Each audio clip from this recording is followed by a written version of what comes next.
सिंधु नदी पहले तो ये आपका मैप है, और ये सिंधु नदी का जो उद्गम स्थल है ये बोकाचू हिमनद से हुआ है।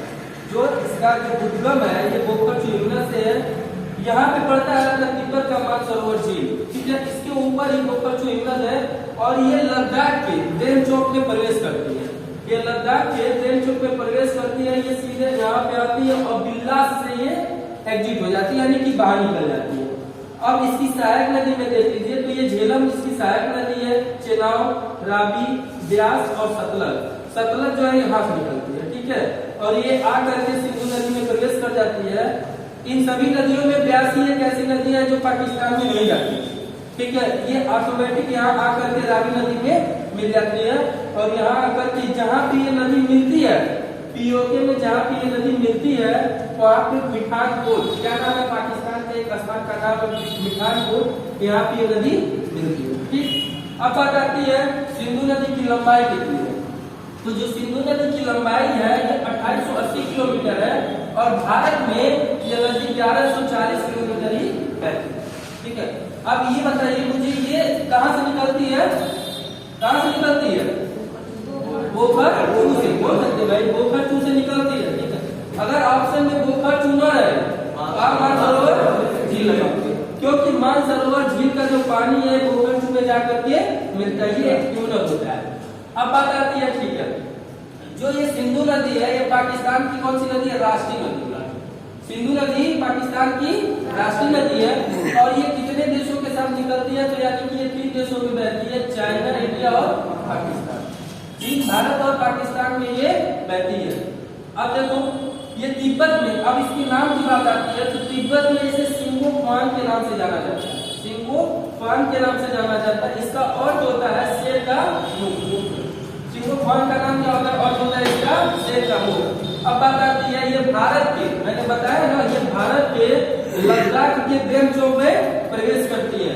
और आपको ये बता दें यहाँ पे पड़ता है लद्दाख श्रेणी, ठीक है। जास्कर और लद्दाख की श्रेणी है यहाँ पे, इसी के बीच में ये सिंधु नदी क्या कहती है? बहती है। और लेह शहर की बात है तो लेह शहर जो है सिंधु नदी के किनारे ही बसा हुआ है। और सिंधु नदी का एक जल समझौता हुआ था सिंधु नदी में 1960 में, जो विश्व बैंक है, वर्ल्ड बैंक है, इन्होंने समझौता कराया था कि सिंधु नदी पर 80% उनके पानी का कब्जा जो है पानी पे पाकिस्तान का, और 20% जो है ये भारत, ठीक। 80% जो है पानी जो सिंधु नदी का है वो पाकिस्तान का कब्जा है, और 20% जो है वो भारत का। अब इसमें भी कंडीशन है, कंडीशन ये है कि सिंधु, झेलम, चिनाब ये जो नदियां हैं इसमें पाकिस्तान का 80% कब्जा है और भारत का 20% कब्जा है, और जो ब्यास, रावी, सतलज इस पे जो है भारत का 80% कब्जा है और पाकिस्तान का 20% कब्जा। चीन का कितना कब्जा है? चीन का कोई डेटा नहीं है, क्योंकि ये चीन से नहीं तिब्बत के ऊपर से निकलती है, ये क्या नहीं है। अब देखो, अब पाकिस्तान का जो कसाई शहर है, पाकिस्तान का कसाई शहर भी सिंधु नदी के दाएं तरफ बसा हुआ है। अब बात आती है सिंधु नदी की सहायक नदी। तो बाबू सिंधु नदी की जो सबसे बड़ी सहायक नदी है वो है चेनाब नदी, ठीक है। अब बात इसी में आती है झेलम। तो झेलम जो है, झेलम नदी श्रीनगर में कहाँ बहती है? श्रीनगर से बहती है। इसका जो ओल्ड नाम है बितस्ता, बितस्ता जो है ये झेलम नदी का पुराना नाम है, और निकलती कहाँ से है? बेरीनाग झील, बेरीनाग, मदीना झील, शेषनाग झील, ये सब कहाँ पे है? जम्मू कश्मीर। तो बेरीनाग झील जो है ये जम्मू कश्मीर में है, वहीं से इसका उद्गम होता है, और ये भूलर झील से होकर के बहती है, भूलर झील से होकर के बहती है, और ये इंडिया और पाकिस्तान की सीमा भी बनाती है। जो ये चिनाब नदी है, तो झेलम नदी है, ये इंडिया और पाकिस्तान की क्या करती है? सीमा भी बनाती है। अब दूसरी आती है चिनाब नदी। चिनाब नदी का जो ओल्ड नेम है उसका अस्किनी, चिनाब नदी का ओल्ड नाम क्या है? अस्किनी। इसका उद्गम जो होता है बारालाचा दर्रा, यानी कि हिमाचल प्रदेश से होगा, ठीक है। रोहतांग दर्रा कहाँ पे?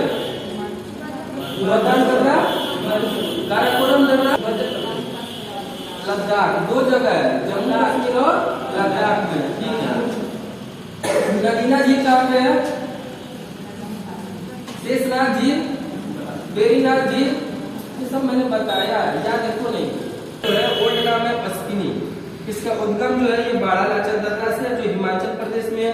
और इसका इसी चिनाव नदी को हिमाचल प्रदेश में चंद्रभागा के नाम से जाना जाता है, चंद्रभागा के नाम से जाना जाता है। और ये सिंधु की सबसे बड़ी सहायक नदी। आपसे एग्जाम में क्वेश्चन ये पूछ दे कि सिंधु की सबसे बड़ी सहायक नदी कौन सी है? चिनाव नदी। ठीक है, अब बात आती है रावी नदी। रावी नदी का जो पुराना नाम है ये परुसड़ी या इरावती। रावी नदी का पुराना नाम क्या है? परुसड़ी या इरावती है।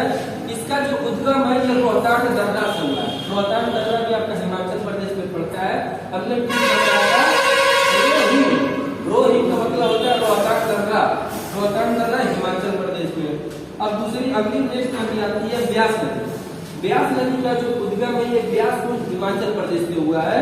और ये नदी पाकिस्तान नहीं जाती, ठीक है, ये नदी पाकिस्तान नहीं जाती है। और इसका जो ओल्ड नाम है वो बिपाशा। ओल्ड नाम क्या है? बिपाशा है। उसके बाद नेक्स्ट नदी आती है सतलज नदी। सतलज नदी और इसका उद्गम जो है राकसताल झील से हुआ। राकसताल झील से हुआ, ये तिब्बत में पड़ता है और ये भारत के सिपले दर्रे से प्रवेश करता है। और आपको ये चीज बता दें, यही नदी जब पंजाब साइड में आती है तो आपकी ये पंचनद के नाम से जानी जाती है। कौन सी नदी? पंचनद के नाम से जानी जाती है। ये पूरा सिंधु नदी का तंत्र है। हम क्वेश्चन करते हैं, ठीक है। तो ये इसकी सहायक नदियां, दाएं हाथ की सहायक नदी ये जो है शोक नदी है, गिलगित है, जास्कर है, हुंजा है और लुब्रा है। ये इसकी जो है दाएं हाथ की सहायक नदी। और ये इधर से जो है ये बाएं हाथ की झेलम है, चिनाव है, रावी है, ब्यास है, सतलज है। ये इसकी बाएं हाथ की सहायक नदियां। आपसे ये पूछ दे कि ये मुझे बताओ कि जो सिंधु नदी है, सिंधु नदी भारत के किस राज्य के किस स्थान से प्रवेश करती है? बोलो भाई। दम चौक से प्रवेश करती है और कहां से निकलती है? बिल्ला से निकल जाती है। अब मुझे ये बताओ कि ये सबसे उत्तरी राज्य कौन सा है? भारत का सबसे उत्तरी राज्य हिमाचल प्रदेश है। और सबसे दक्षिणी राज्य कौन सा है? तमिलनाडु है, ठीक है। और पूर्वी राज्य कौन सा है? अरुणाचल प्रदेश है। और पश्चिमी राज्य गुजरात। ये चीजें सबको पता है। अब बताओ उत्तर से लेकर के यहाँ पे दक्षिण तक कितनी लंबाई है? 3214 किलोमीटर है, ठीक है। और ये पूरब से पश्चिम तक 3435 किलोमीटर है। आई बात समझ में? ये चीजें आपको याद करना चाहिए। उपरिंद्रा काल होता है, इंदिरा पॉइंट होता है, यहाँ पे आपका अंडमान निकोबार द्वीप समूह होता है, ये लक्षद्वीप होता है। और ये सिंधु नदी जो है भारत सागर में करके मिल जाती है। कोई डाउट नहीं होना चाहिए, ठीक है। और ये भी याद कर लीजिएगा कि ये बहुत इंपॉर्टेंट है कि सिंधु जल समझौता किन दो देशों के बीच है। तो सिंधु जल समझौता जो है भारत और पाकिस्तान के बीच। और एक चीज बताओ, ये जल समझौता कौन सा देश करा था? तो विश्व का वर्ल्ड बैंक ने 1960 में समझौता कराया था, जो सिंधु का 80% पानी का कब्जा पाकिस्तान का है और 20% पानी का कब्जा भारत का। लेकिन 3 नदियों का, जैसे सिंधु, झेलम, चिनाव, रावी, सतलज का जो है ये आपको 80% कब्जा भारत का है। तो आप कोई डाउट तो नहीं है?